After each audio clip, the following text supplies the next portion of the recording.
Thank you all for coming out on a very cold winter day. Today, December the 6th, Canada's National Day of Remembrance and Action on Violence Against Women.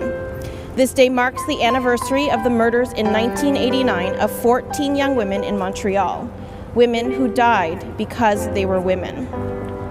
As well as commemorating the 14 women whose lives ended in an act of gender-based violence 23 years ago, December 6th also represents an opportunity for Canadians to reflect on the phenomenon of violence against women in our society, a phenomenon that is still so very relevant today. This shoe memorial is what I like to call a visual impact statement. For every pair of shoes that you see here, there is a woman who has died as the result of gender-based violence here in Ontario. A woman who had a name, a woman who mattered, a woman who was missed, a woman who was someone's mother, someone's sister, and someone's child.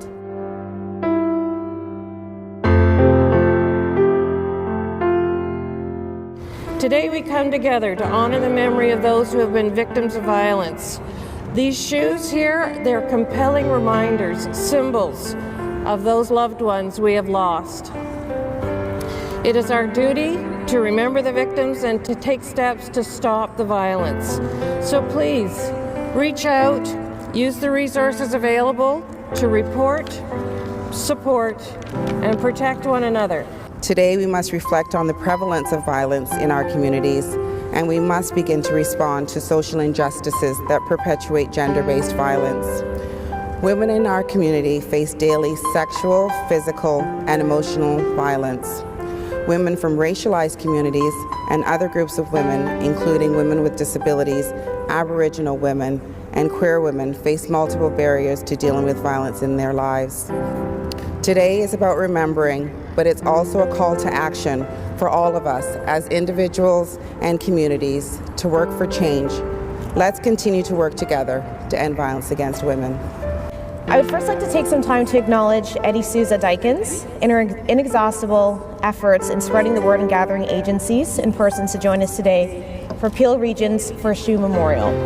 From generation to generation, women are told how to avoid strangers and how prudent we are to not venture into dark alleys and unknown places. We are told this because strangers can potentially hurt us. But I come to you to also speak about those women who have lost or almost lost their lives at the hands of not a stranger, but an intimate partner, a father, a son, a brother, a friend. By its definition, a survivor is a person who copes with a bad situation or affliction and gets through, or a person who manages to live through a situation that often causes death.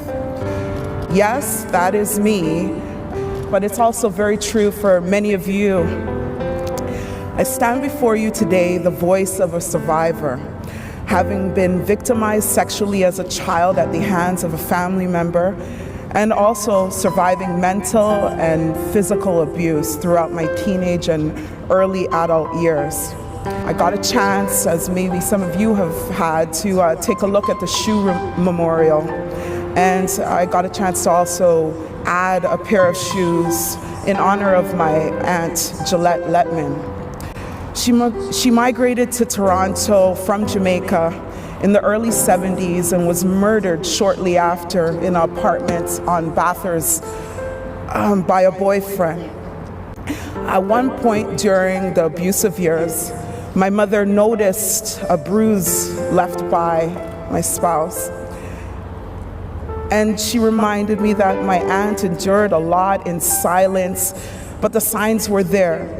She told me that I had a chance to either break the cycle or perish like my aunt. Listen, I understand firsthand that it's not easy to leave certain situations.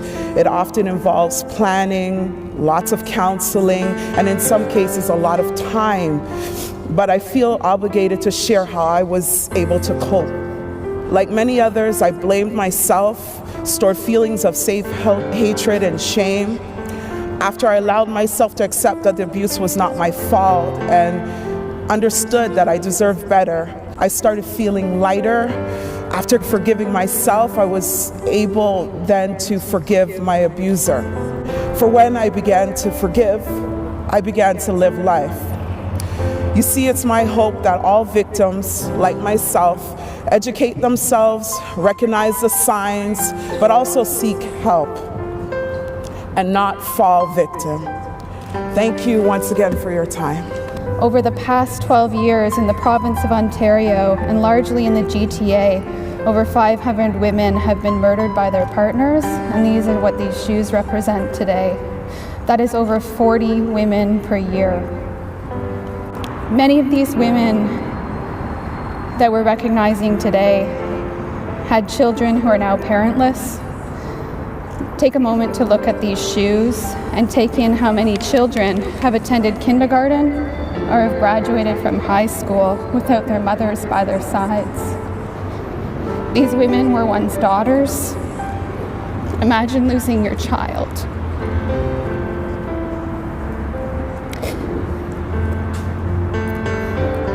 Many of these women were sisters, best friends, neighbors, co-workers, and think about how your life would be different without the presence of these kinds of women in your life.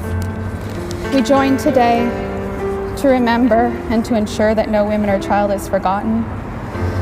Look around at all of us who are gathered here today, and on this day of action together, this day of action and remembrance, we stand in solidarity to say we remember,